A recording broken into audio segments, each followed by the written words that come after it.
কুন্তলার সব পর্দা ফাঁস করে দিল রুডির বাবা। হ্যাঁ বন্ধুরা, অনুরাগের ছোঁয়া সিরিয়ালে আগামী পর্বগুলিটি এমনই হতো। রূপাকে সেখান থেকে কুন্তলা ঘাট ধাক্কা দিয়ে বাইরে বের করে দিলে দেখা যায় কৃষ্ণ তাদের সাথে দেখা করে, আর কৃষ্ণ সব সত্যি জানিয়ে দেয়। কৃষ্ণ বলে ওই কুন্তলা হলো আমার মামি, আর রুডির বাবা আমার মামা।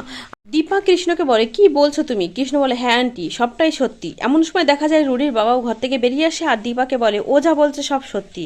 এই কৃষ্ণ আমার ভাগ্নে, কিন্তু ওই কুন্তলা খুব ডেঞ্জারাস মহিলা, আমি ওর ভয়ে কিছু বলতে পারি না। আর কুমার হচ্ছে আমার শ্বশুর মশাই। একথা শুনতেই দীপা কিন্তু আতকে ওঠে। দীপা মনে মনে ভাবে কুমার এখনো মারা যায়নি, কুমার কি বেঁচে আছে? তখন রুডির বাবা বলে হ্যাঁ উনি এখনো বেঁচে আছেন আর এই বাড়িতেই আছেন। বলে এই কুন্তলা যে কেমন মহিলা সেটা আমার থেকে ভালো কেউ জানে না। এই কুন্তলার জন্যই আমার মা বাবা অকালে মারা গেছে, আমার মা বাবাকে মেরে ফেলা হয়েছে। তখন রুডির বাবা সব সত্যি বলে বলে হ্যাঁ ওই কুন্তলার জন্যই আমরা ভয়ে কিছু বলতে পারি না, কুন্তলা অনেক ডেঞ্জারাস। তখন দেখা যায় কৃষ্ণ রায়কে বলে রায় আমি অনেকবার তোমাকে ফোনে যোগাযোগ করার চেষ্টা করেছি, কিন্তু তুমি আমার ফোনটা তোলোনি। আমি নিজে দেখেছি সোনাকে ওরা টানতে টানতে গাড়ি থেকে নামিয়ে মারতে মারতে নিয়ে যায়, কিন্তু তুমি আমার কোনো কথা শুনতে চাওনি।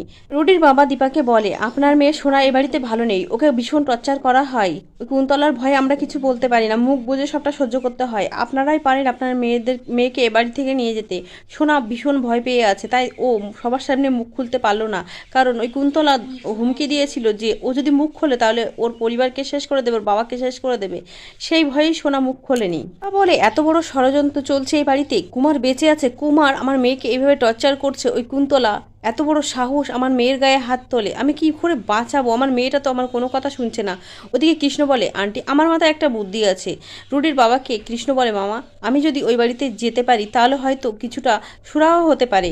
ওদিকে রুডির বাবা বলে হ্যাঁ তোকে তো ওরা চেনে, তাই তোকে ওই বাড়িতে আমরা নিয়ে যেতে পারি, চল তুই আমার সাথে। কৃষ্ণদীপাকে বলে আন্টি আপনি চিন্তা করবেন না, আমি তো আছি, সোনার কিছু হতে দেব না। এই বলে রুডির বাবার সাথে অর্থাৎ কৃষ্ণ তার মামার সাথে চলে যায় কুন্তলার বাড়িতে, এবং সেখানে গিয়ে কুন্তলা কৃষ্ণকে দেখে বলে একে তুমি এখানে কেন এসেছো? তখন রুডির বাবা বলে ও তো আসেই না, ও এসেছে অনেক দিন পরে, ওকে আমি আসতে বলেছি, থাক না কুন্তলা ও কিছুটা দিন আমার সাথে। তখন কুন্তলা রেগে টেগে সেখান থেকে চলে যায়। ওদিকে দেখা যায় সোনা যখন একা একা কান্না করতে থাকে ঘরের মধ্যে, তখন সেই সুযোগ বুঝে কৃষ্ণ সোনার সাথে দেখা করে। সোনা বলে কৃষ্ণ তুমি এখানে কেন এসেছো, কি চাই চাই তোমার এখানে? তখন সোনাকে কৃষ্ণ বলে তুমি ভয় পেও না সোনা, আমরা সবাই আছি তোমার পাশে। আর এই কুন্তলা ভীষণ খারাপ মহিলা, এই কুন্তলা আমার মামি, আর রুডির বাবা আমার মামা। এই কুন্তলার জন্য আমার মা বাবা মারা গেছে, তাই আমি চাই না তোমার জীবনটাও ওরা এভাবে নষ্ট করে দিক। তুমি কোনো ভয় পেও না, আমি এই বাড়িতেই থাকবো, আর তোমার সাথে কোনো অন্যায় হতে দেবো না। তাই কৃষ্ণ আর সোনা যখন কথা বলতে থাকে তখন সেখানে রুডি আসে, আর কৃষ্ণকে দেখে অবাক হয়ে যায়, বলে কৃষ্ণ দাদা তুমি এখানে কেন? তখন কৃষ্ণ বলে আসলে অনেক দিন তোমাদেরকে দেখি না তো, তাই তোমাদের সাথে থাকতে আমি এসেছি। একথা শুনে সোনাও বেশ অবাক হয়ে যায়। সোনা একটু স্বস্তির নিঃশ্বাস ফেলে, যাক কেউ তো আছে যে আমাকে দেখে রাখার। দীপা তো শত চেষ্টার পরেও তার মেয়েকে এই বাড়ি থেকে বের করতে পারলো না। তবে কি বন্ধুরা কৃষ্ণ কি পারবে সোনাকে এই বাড়ি থেকে বের করতে, এই নরকপুরি থেকে বের করে সোনার একটা সুন্দর জীবন দিতে? তো বন্ধুরা অনুরাগের ছোঁয়া সিরিয়ালে আজকের পর্ব এইটুকুই।